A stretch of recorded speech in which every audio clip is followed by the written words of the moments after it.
Kalau kita ngomongin dunia A Song of Ice and Fire, kira-kira siapa sih karakter yang paling gila, paling misterius, dan paling apa sih maunya orang ini? Nah, nama Euron Greyjoy pasti langsung nyelip di daftar teratas. Euron ini adalah adiknya Balon Greyjoy, sang penguasa Iron Island. Dia punya julukan The Crow's Eye, alias mata gagak. Karena matanya yang aneh dan bikin orang gak nyaman kalau dipandangin. Dari fisik dulu deh, Euron itu sebenarnya ganteng. Malah disebut paling cakep di antara anak-anak Lord Quelon Greyjoy. Kulitnya pucat, rambutnya hitam, janggutnya pun rapi. Tapi penampilannya makin bikin serem. Karena dia selalu nutupin sebelah matanya pakai penutup dari kulit hitam, yang terkadang warnanya merah. Katanya sih, di balik penutup itu ada mata yang bersinar penuh kejahatan. Theon, yang merupakan keponakannya, nyebut matanya kayak lubang hitam yang penuh niat buruk. Sementara mata satunya biru kayak langit musim panas, sampai dijuluki Smiling Eye. Tapi ya senyum yang bikin ngeri, bukan bikin adem. Uniknya lagi, sejak dia doyan minum Shade of the Evening, minuman khas warlock dari Karth, bibirnya berubah jadi biru. Jadi kebayang gak sih, cowok ganteng, satu mata ditutup, satu lagi menatap sinis, terus bibir biru kayak abis makan permen tinta. Pokoknya, auranya udah beda jauh dari manusia normal. Nah, kapalnya juga gak kalah gila. Namanya Silence. Isinya kru yang semuanya bisu. Kenapa bisa bisu? Karena lidah mereka dipotong sama Euron sendiri. Bayangin, betapa psikopatnya orang ini. Jadi setiap kali Silence berlayar, nggak ada suara teriakan, nggak ada nyanyian pelaut, benar-benar hening, kecuali suara ombak. Euron punya reputasi kelam sejak muda. Dia pernah mimpi bisa terbang. Tapi dia juga tumbuh jadi orang yang suka ngeledek dan merendahkan adik-adiknya. Victarion sering jadi bahan ejekan. Sedangkan Aeron, alias The Dumbhair, malah trauma banget tiap denger suara engsel pintu berkarat, karena keinget Euron. Jadi dari kecil aja udah kerasa aura iblisnya. Waktu Robert Rebellion pecah, Euron ikut ngerayu ayahnya, yaitu Quelon Greyjoy, buat segera ikutan sama perang tersebut. Mereka akhirnya nyerbu wilayah The Reach, tapi setelah Quelon mati dan Balon jadi Lord baru, mereka akhirnya balik ke Iron Island. Nah, dari situlah makin kelihatan sifat Euron. Saat Balon bikin pemberontakannya sendiri, Euron-lah yang ngusulin ide buat nyerang Lannisport dan bakar armada Lannister. Itu berhasil, armada Lannister hancur lebur. Jadi secara militer, dia punya otak licik, cerdas, walaupun ya nyebelin banget. Tapi ya kelicikannya kebablasan. Euron akhirnya diusir sama Balon dari Iron Island, gara-gara dia tidur sama istri ketiga Victarion. Dan itu pun bukan hubungan suka sama suka, kemungkinan besar pemaksaan. Kalau bukan karena larangan membunuh saudara, Victarion udah nebas dia.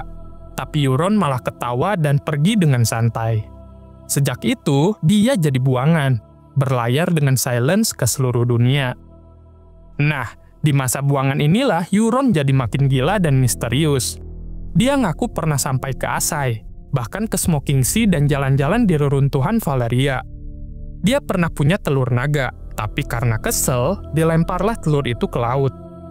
Dia juga ngaku pernah jalan bareng penyihir, warlock, dan bahkan dapetin Dragonhorn dari Valeria. Sebuah tanduk yang katanya bisa ngeklaim naga. Lanjut ke kisah bukunya, waktu Balon Greyjoy mati karena terjatuh dari jembatan di Pike, Euron langsung balik ke Iron Island. Timingnya mencurigakan banget, kayak dia sengaja nunggu Balon mati atau bahkan bikin Balon mati. Besoknya, dia udah nongkrong di Lordsport dan ngeklaim si Stone Chair, tahta para Greyjoy. Tapi di Iron Island, pemilihan raja itu lewat tradisi kuno, yaitu Kingsmoot. Jadi semua kapten dan bangsawan Ironborn kumpul buat milih raja yang baru. Euron datang ke sana dengan gaya so jago. Dia ngumbar cerita soal perjalanannya keliling dunia, pamer Dragonhorn, dan janji buat kasih naga ke Ironborn biar mereka bisa kuasai seluruh Westeros. Janjinya sih gila, tapi ternyata banyak yang kepancing.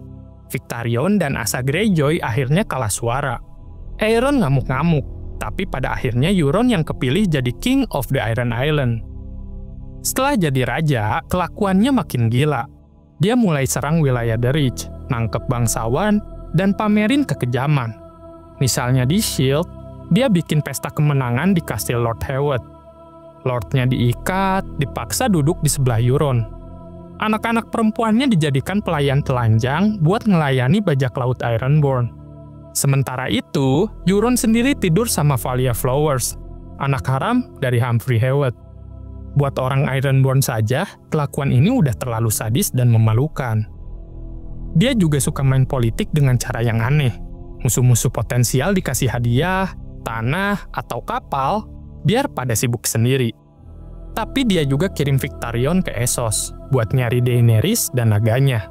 Katanya sih untuk membuat Dany jadi istrinya. Tapi kita tahu Euron pasti punya rencana licik lain. Bahkan Victarion curiga kalau semua hadiah dari Euron, termasuk Dragonhorn, itu beracun. Di bocoran chapter The Winds of Winter, makin jelas sisi gelapnya. Dia nangkep Aeron Damphair, adiknya yang fanatik sama Drowned God, dan lalu disiksa habis-habisan. Aeron dikurung di bawah kapal Silence, dipaksa minum Shade of the Evening, dan halu ngeliat penglihatan gila. Dalam mimpinya, Euron duduk di tahta tengkorak, atau jadi monster kraken dengan muka penuh tentakel. Duduk di Iron Throne, dan bahkan dewa-dewa pun ditusuk di sekelilingnya. Terakhir kali kita dengar, Euron lagi nyiapin perang besar. Dia pakai baju zirah hitam berlapis simbol aneh, yang terbuat dari Valyrian Steel. Dia ikat Aeron dan para tawanan lain di haluan kapal buat jadi tumbal. Bahkan Valia Flowers yang udah hamil, dia potong lidahnya biar ikut jadi pajangan. Jadi perang ini bukan cuma soal merebut wilayah, tapi kayak ritual aneh, penuh darah dan pengorbanan. Euron Greyjoy di versi buku jelas beda level dibanding serial TV. Dia bukan sekedar bajak laut nyebelin, tapi figur yang benar-benar mengerikan. Campuran politikus licik, bajak laut sadis, dan mungkin penyihir gelap. Banyak teori yang bilang bahwa Euron ini bakal jadi salah satu musuh terbesar di akhir cerita. Bahkan lebih berbahaya dari White Walkers, karena ambisinya nggak ada batas dan dia siap ngelakuin apapun. Jadi, kalau kita simpulin, Euron Greyjoy itu adalah gambaran dari chaotic evil di dunia Westeros. Dia punya otak, punya karisma, tapi dipakai buat hal-hal yang bikin orang bergidik. Dari kapalnya yang bisu, matanya yang menyeramkan, sampai obsesinya buat kuasai naga, semua nunjukin kalau dia bukan sekedar bajak laut biasa. Dia itu mimpi buruk yang hidup.